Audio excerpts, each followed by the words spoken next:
Assalamualaikum warahmatullahi wabarakatuh. Selamat datang di EduScience Indonesia, channel pembelajaran sains masa kini.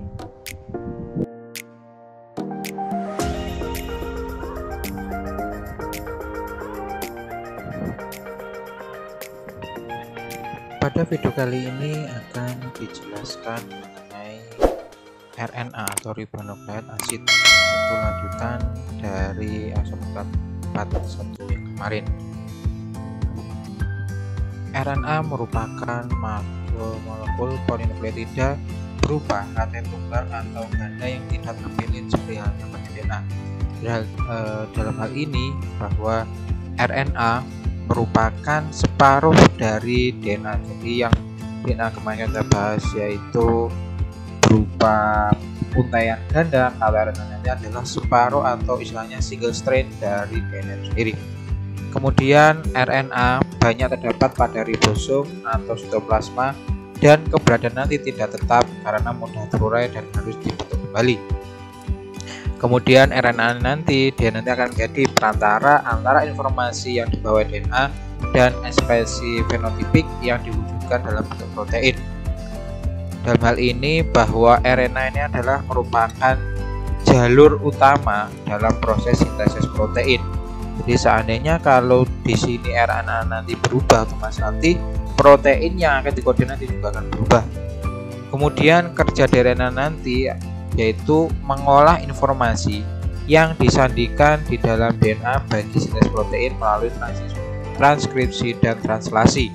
Ya, jadi RNA sini nanti dia sebagai perantara saja, atau nanti yang mengolah informasi yang ada pada DNA. Ya. Kemudian kalau dilihat dari strukturnya nanti bahwa struktur dasar dari RNA nanti mirip dengan DNA, yaitu berupa polimer yang tersusun dari sejumlah nukleotida. Jadi setiap nukleotida nanti dia memiliki satu gugus fosfat sebenarnya pada DNA, kemudian satu gugus gula ribosa dan satu gugus basa nitrogen. Ya, kali ini polimernya sendiri nanti terdiri dari ikatan berselang-seling antara gugus fosfat dan satu nukleotida dengan gugus gula ribosa dari nukleotida yang lain. Ya.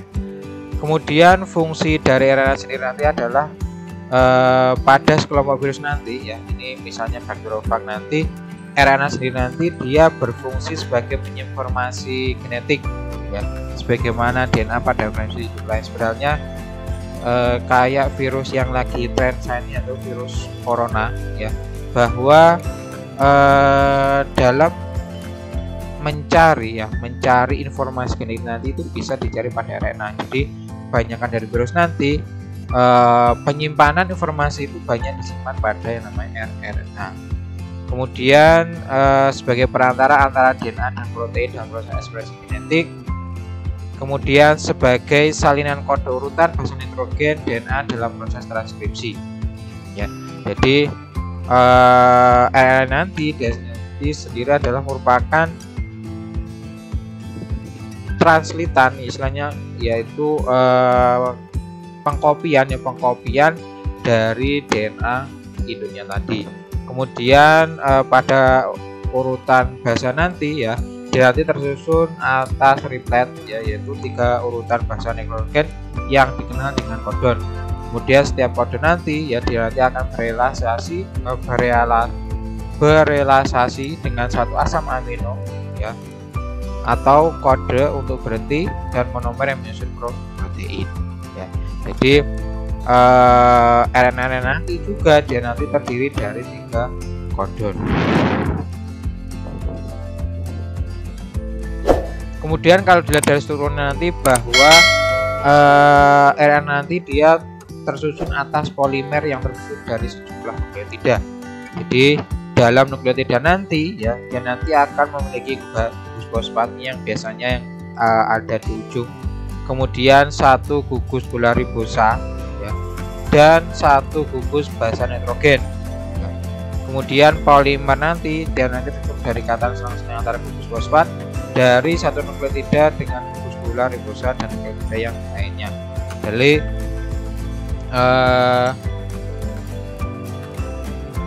gugus basa nuklear nanti yang ada pada RNA nanti yaitu berupa sitosin, kemudian guanin, adenin, yang pada DNA nanti dia ada timin, ya timin nanti dia diganti menjadi urasil. Jadi urasil nanti hanya ada pada RNA, di DNA nanti tidak ada, tapi yang ada yaitu timin. Kemudian kalau dilihat dari strukturnya bahwa RNA nanti ya dia nanti karena dia merupakan single strain ya, jadi nanti ada namanya ikatan hidrogen ya. Jadi yang awalnya double strain yang adanya pada video sebelumnya yaitu video mengenai DNA bahwa adanya ikatan hidrogen antara basa satu dengan basa yang lainnya. Tapi kalau pada strukturnya nanti dia nanti tidak ada ikatan hidrogennya. Ya. Kemudian kalau dilihat dari strukturnya bahwa nanti ya RNA atau asam ribonukleat ya nanti dia berbeda dengan DNA ya, yaitu biasanya nanti untuk RNA nanti dia nanti umumnya berutas tunggal. Kemudian untuk komponen gulanya pada RNA nanti adalah ribosa ya, bukan deoksiribosa. Jadi ribosa nanti ya dia nanti mirip dengan deoksiribosa kecuali adanya glukosid hidroksil pada atom nomor 2 ya. Jadi kalau pada DNA nanti ada gulanya nanti berdua deoksiribosa, tapi kalau RNA nanti ada dia hanya ribosa. Kemudian kalau dilihat dari bahasa nukleonya nanti bahwa pada bahasa pirimidinnya nanti ya dijumpai yaitu urasil ya, tapi yaitu urasil ya. Jadi urasil nanti dia nanti diganti dengan ya timin ya. Timin nanti dia yang akan mengganti urasil pada RNA. Jadi ya, biasanya kan kalau untuk bahasa pirimidin kan ada guanin dan timin. Tapi kalau RNA nanti pada bahasa pirimidin nanti adalah dia ada guanin dan urasil. Jadi harap digarisbawahi bahwa RNA nanti dia tidak akan ditemukan yang namanya timin, tapi dia nanti ditemukan berupa urasil. Ya, jadi kalau dilihat dari perbandingannya bahwa antara RNA dan DNA nanti ya, kalau dilihat dari bahasa nanti yaitu berbeda pada bahasa pirimidinnya yaitu antara timin dan urasil. Kemudian kalau dilihat dari susunan DNA-nya ya, susunan rantainya, kalau pada DNA nanti dia memiliki 2 rantai yang saling berikatan, yang diikatan dengan adanya ikatan hidrogen. Kemudian kalau pada RNA nanti dia nanti hanya single strain ya, hanya satu utasan saja ya. Tapi tetap nanti juga ada namanya gula dan juga ada nanti namanya fosfat ya. Kemudian untuk macamnya nanti bahwa karena RNA nanti dia sebagai jalur saja ya, RNA nanti dia akan memiliki 3 macam yang namanya rRNA ya, yaitu ada RNA duta atau messenger RNA, kemudian RNA ribosum atau yang kita kenal dengan rRNA, kemudian RNA transfer atau tRNA. Jadi ketiga macam RNA nanti ini nanti dia akan memiliki fungsi yang masing-masing. Oke, kita lihat fungsi dari masing-masing macam dari RNA. Yang pertama yaitu RNA duta ya, atau mRNA, yaitu berupa salinan transkripsi gen dalam DNA dan menyediakan informasi penting untuk molekul protein yang akan disintetis ya. Kemudian dia dibentuk oleh DNA di dalam nukleus. Jadi RNA duta atau mRNA nanti adalah separuh dari double strain yang ada pada DNA. Jadi kopiannya dari DNA yang tadi. Kemudian fungsi utama dari mRNA nanti adalah dia yang membawa kode genetik dari DNA di inti sel nanti, dia yang akan menuju ribosom yang ada pada sitoplasma. Jadi RNA nanti, dia nanti akan membawa setengah atau separuh dari DNA nanti yang awalnya dia dibentuk di inti sel, kemudian dibawa ke ribosom yang ada di sitoplasma. Kemudian mRNA nanti dia nanti dibentuk jika diperlukan, dan jika tugasnya nanti telah selesai, lalu dia nanti akan hidup tersendiri. Ya. Jadi istilah nanti bahwa mRNA nanti dia nanti hanya dibentuk satu kali. Istilahnya nanti sekali pakai. Jadi kalau dia nanti sudah dipakai, dia nanti akan muncul di dalam plasma. Itu mengenai yang namanya mRNA atau messenger atau RNA. Kemudian yang kedua nanti adalah RNA ribosomal atau rRNA. Jadi RNA nanti merupakan ribosom yang mengandung protein dengan massa yang hampir mirip. Jadi kita sudah mengetahui bahwa ribosom kan ada namanya subunit kecil dan subunit besar. Jadi RNA ribosom nanti ya dia nanti banyak dijumpai pada subunit kecil ya, atau juga ditemukan pada ribosom subunit besar. Kemudian untuk dilihat kalau molekulnya nanti bahwa dia berupa pita tunggal yang tidak bercabang dan fleksibel ya. Dalam hal ini rRNA nanti dia nanti akan terdiri dari 80% dari total RNA yang ada dalam sel. Jadi setiap sel nanti dia nanti tidak memiliki inti sejati ya. Jadi nanti kalau berdasarkan tipenya nanti bahwa RNA ribosomal nanti dia nanti ada 3, yaitu ada 23S, kemudian ada 16S dan 5S. Jadi kalau kita mau isolasi melihat nanti ya, jadi untuk melihat reaksi nanti biasanya nanti juga menggunakan ketiga tipe RNA tadi. Tapi yang sering digunakan nanti adalah 16S. Ya. Kemudian RNA ribosom nanti dia nanti dibentuk oleh DNA ya. Dan banyak terdapat pada ribosom. Jadi RNA ribosom nanti dia hanya ditemukan pada yang namanya ribosom. Kemudian yang terakhir nanti adalah RNA transfer ya.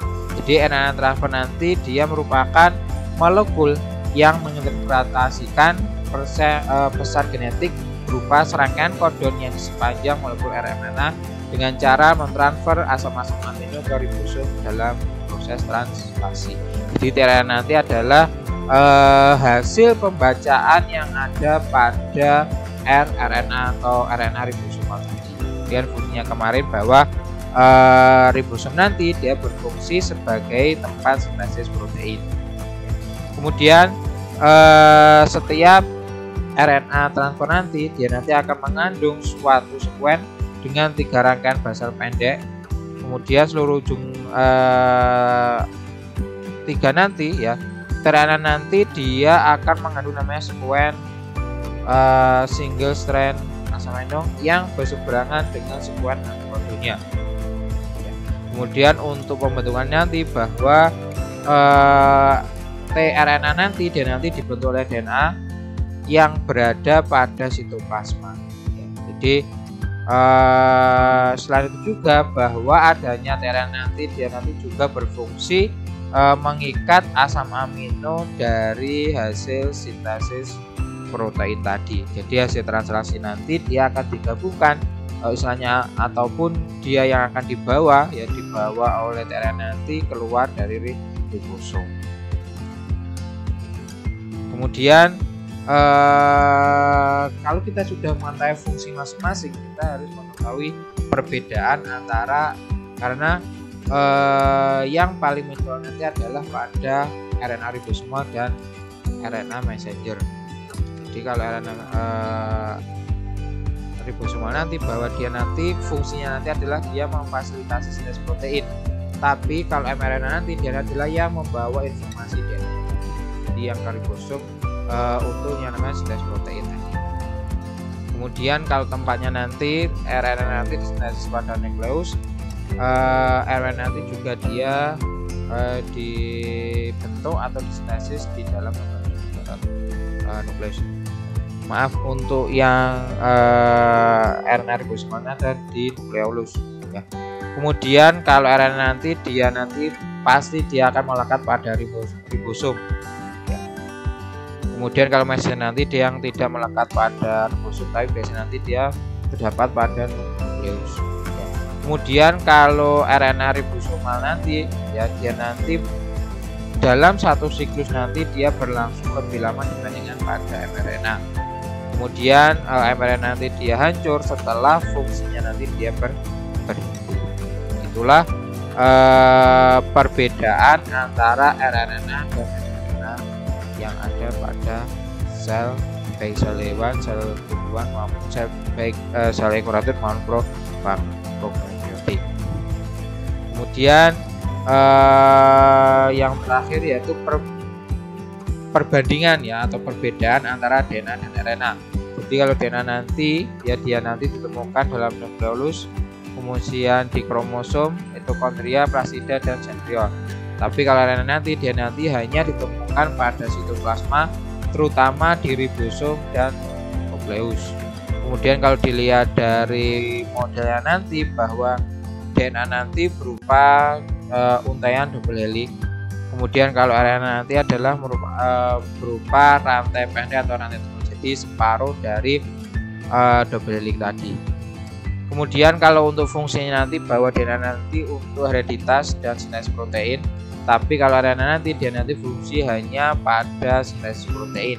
Jadi kalau RNA-nya rusak otomatis DNA yang ditemukan nanti juga akan berubah, sehingga nanti proses sintesis protein pun nanti dia akan berubah, sehingga nanti yang seharusnya dia mengkode protein atau gen C, dia nanti bisa berubah menjadi mengkode A dan C karena adanya perbedaan tadi atau kerusakan pada proses sintesis protein tadi. Kemudian kalau dilihat dari bahasanya ya, bahwa sudah kalau pada DNA nanti ada bahasa mimin, tapi kalau RNA nanti dia diganti dengan bahasa urasil. Kemudian kalau dilihat dari gula nanti kalau pada DNA nanti adalah dia gula deoksiribosa, dan kalau RNA nanti adalah dia ribosa. Demikian penjelasan mengenai video RNA ya. Jangan lupa diklik tombol subscribe, like dan komen sehingga nanti dapat membuat channel ini terus berkembang. Terima kasih, sampai berjumpa dengan video berikutnya. Assalamualaikum warahmatullahi wabarakatuh. Salam EduScience Indonesia.